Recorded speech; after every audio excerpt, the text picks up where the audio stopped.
So my name's Blue or Blue Infinity, and to give you some context, I've been producing for many years. I started to really focus on beats and doing tight beats about 4 years ago. It was February 2022 when I told myself I was going to go all in on music production. And so I did the type beats. I mostly made Travis Scott type beats, Don Toliver type beats, Casey type beats, and I did this for like a year straight, making my beats and melodies from scratch, and I saw little success. Now, fair enough, I was early on in the game, and I was getting used to uploading every day, making beats and melodies every day from scratch, and I made some sales here and there, but I didn't see too much success, like I said. What I decided to do about a year in is I focused on just making the melodies, the samples. I didn't know about sample making early on. That's why I was making my melodies from scratch.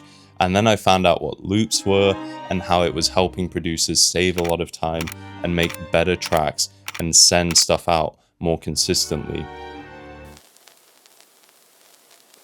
And funnily enough, what I found was that I was having so much fun creating melodies compared to the beats. It was like putting together a puzzle where I was trying to incorporate different sounds and elements, which of course you do with a beat, but it's different from rhythm. Realize how much more emotionally expressive the melodies were. You know, the melodies, the samples, they're what literally set the mood. I just found that I was getting obsessed with the idea of creating these atmospheres and these melodies, and I know that I have so many amazing melodies that belong on tracks with different artists and different producers.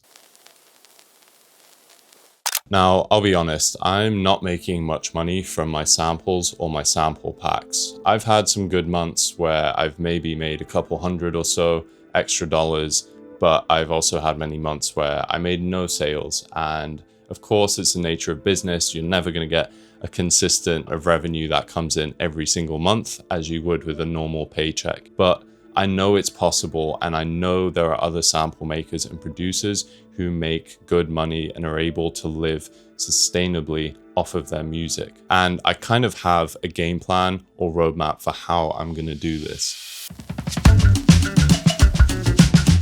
So one of my starting points is to be featured on the top sample pack selling websites.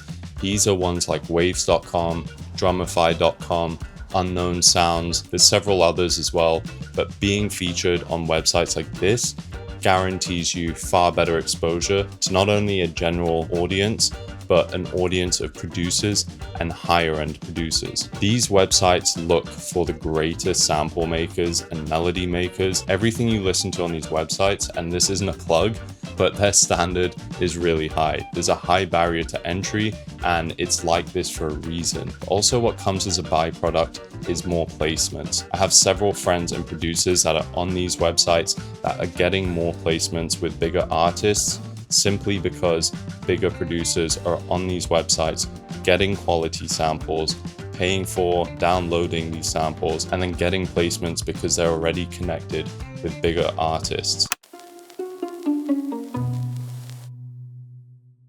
So what's really getting in the way? Well, I could say saturation. You know, there's a million more sample makers and sample packs being uploaded these days, even compared to just a few years ago. And recording content, editing content, video editing, I find takes so much time. There's countless hours that need to be spent on that stuff, more than even making the music these days. And sometimes you can do all that just for it to get like 200 views. And this is an experience that I've had many times and still experience, and that can bring a lot of self-doubt. Now, this isn't to say boo-hoo, woe is me. This is just how the game goes, and I think no matter what you pursue, it's going to be an uphill battle, and especially as a creative trying to monetize art, it's a very difficult challenge, and I knew that going into this. Now, here's the great thing. With every video and every sample that I make, I see the improvements. You know, you can compare samples of mine from even 6 months ago compared to now, and it's August 2025. My samples have come a long way because I've constantly been learning and I've constantly been studying every single day. I'm listening to sample makers who are featured on these websites I want to be on and understanding what it takes to be at that level. But I'm also constantly learning from production tutorials and applying these methods in my own compositions. And I just want to be completely honest with you guys. I did actually submit a sample pack less than a year ago to Waves and a couple other websites, and I got rejected. Not in a mean way, and I didn't take it personally, but I just realized that I wasn't where I needed to be in terms of quality. So I know that I've come a long way, and I know that I'm continuing to improve. So honestly, whether or not I get accepted this time around, I'm going to keep pushing, and I'm going to create better and better products that will help other producers make tracks more efficiently and make artists want to be on them.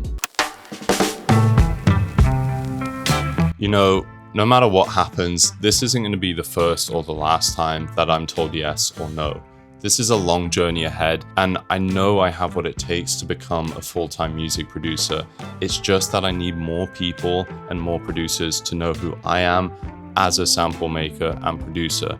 No matter what happens, I'm going to continue to make the best sound kits I can, the best sample packs to help other producers and artists fulfill their visions as musicians. And I'm ready for everything that comes with it, all the doubts, the worries, the inconsistencies.